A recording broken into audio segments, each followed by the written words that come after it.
who also caucuses with the Democrats. And Senator, what do you make of your colleague's argument? Well, she is entitled to have her opinion. My own view, Jalen, is we're living in an unprecedented moment in American history. We're looking at more income and wealth inequality than we've ever had. We're looking at a situation where we have a major housing crisis, major educational crisis. People in Vermont are going to the grocery store, they can't afford their food, and we have a healthcare system that is broken. And for the first time in the modern history of this country, we're in the Senate, you need 60 votes. That means bipartisanship. But the Republicans have said, sorry, we're not going to deal with the opposition. We're going to do it alone. Here it is. You take it or you leave it. I will not take it. And I'll tell you why I will not take it. Oh, I think everybody know why you won't take it.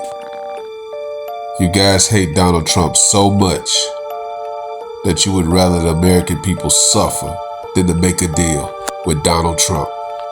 Just today, there was a report that came out from the Kaiser Family Foundation. This is what they said. 24 million Americans will see more than a doubling in their health care premiums. See what that means? People in Vermont and around the country cannot afford health care right now. They just won't have health care. They won't have health care. And on top of that, what the Republicans did in Trump's big, beautiful bill is to throw 15 million Americans off of the health insurance they have. Another study came out, University of Pennsylvania. Yeah, you know what that is? They say that 50,000 Americans a year will die unnecessarily because they can't get to a doctor. So instead of improving a broken healthcare system, these guys are making it far, far worse. So I cannot sit back and allow a situation where tens of thousands of people in this country will actually die in order for Trump and the Republicans to give $1 trillion in tax breaks to the top 1%. That is insane. It's unacceptable. We cannot allow that to happen. So shut down the government and having people lose their jobs, that's the better way to go. Instead of getting an extension and then going back to the table and negotiating. Yeah, that really makes sense. What's your response to Republicans like House Speaker Mike Johnson and others who say the subsidies don't expire until the end of December, we have time to negotiate on those and we can find some common ground? Well, for a start, common ground, really. They've had months. And for the first time in modern history, they have not sat down. What has always happened is a majority, he talks about how 13 occasions they worked with the Democrats. It's true, because the Democrats in that case sat down with them. So what you need is a bipartisan solution. But these guys have said, it's my way or the highway. This is the way it's going to be. And that's kind of what Trumpism is about. That's that authoritarian tendency that we're seeing in America right now. So are you telling me you're willing to vote no every time leaders... Yeah, right. I am not going to allow. Let me be clear. All right, you can quote me on this. You can quote me on this. We say in Vermont till the cows come home. I will not let tens of thousands of fellow Americans die because they're thrown off of healthcare. In my state, people cannot afford a doubling in the healthcare premiums. We already pay the highest prices in the country for healthcare. People just can't afford it. And what the Republicans have got to do is go into their hearts and go back into their constituents. Ask their constituents in Louisiana, where Johnson is from, do you think it's a good idea to give $1 trillion in tax breaks to people like Bezos and Musk and Zuckerberg, the richest people in this country, in order to throw people off the health care they have? I think the answer will be a resounding no. So I hope the Republicans develop a sense of morality, listen to the people of America, and do the right thing. See, this is a perfect example of why voting has consequences.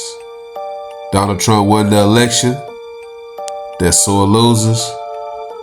And now they're willing to shut down the government because Trump is the president and hurt the American people. This is madness. Back in 2018, when there was a shutdown looming over Dreamers, people who qualified under DACA, and the funding for President Trump's border wall, you had talked about a government shutdown as a serious action and dangerous action, and you said basically you should do everything you can to prevent it.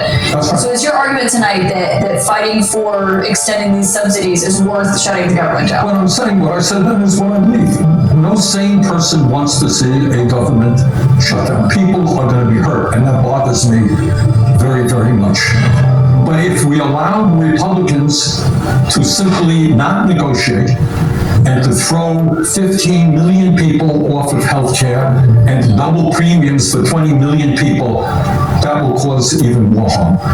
And by the way, on top of all of that, you have a president who today said to the military, maybe wouldn't it be a good idea if we could start practicing military exercises by invading cities in America, who was threatening the media. So you have a movement to authoritarianism that we have to address as well. This, Caitlin, is a very difficult moment in modern history of this country. I think probably as dangerous as any time since the Civil War period. And I think what the American people are saying, we cannot, this is not business as usual. We got to stand up, we got to fight back, and create a government that works for all of us, not just Elon Musk and the billionaires. One thing I've heard from the White House is that the budget director, Russ Vought over there, is basically ready to go if the government is shut down, canceling programs they don't like, laying off federal workers. Are you worried about that? Of course I'm worried about it, but that's what they've been doing already. You remember when Musk was running those 83, we're going to throw out 83,000 employees who work for the Veterans Administration. And that's a very nice way to treat the men and women who are veterans of this country who put their lives on the line to defend us. Cutting Social Security positions, they're doing it already. Trump give you one more example. You may have seen this, I'm sure you did. I think it was yesterday. Trump says, well, if Mr. Mamdani becomes the mayor of New York City, well, you know what? I'm going to cut funding to New York City.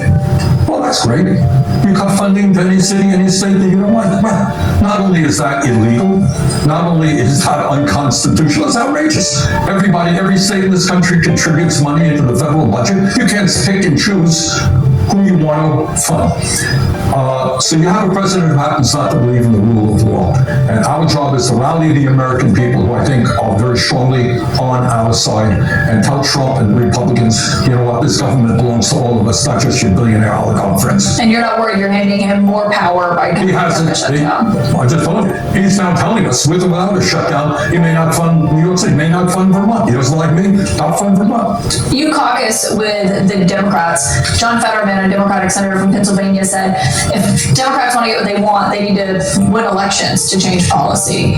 Do you agree with that? No, of course, winning elections is vital, and I, among others, have been working very hard in these 2026 elections. And by the way, to be honest with you, I worry about whether or not the Republicans will accept defeat.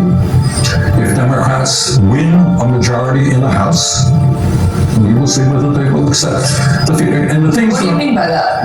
Okay, I've never heard you say that before. I never did.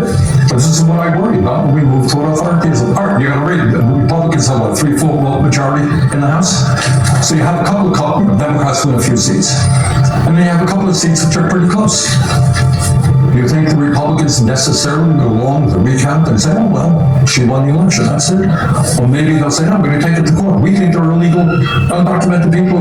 So the bottom line here is, I worry about the growth of authoritarianism in this country. And I think you have a president who doesn't respect or even understand the Constitution. Senator Bernie Sanders on that ominous warning. Thank you for your time tonight. Thank you. Here's the thing. Donald Trump won the electoral vote and the popular vote. And the Republicans won the House and the Senate. There's only 1% of people that are rich in the United States. I'm talking about filthy rich. So the 1%ers didn't vote Donald Trump in. They got 1%ers on the Democratic side and on the Republican side.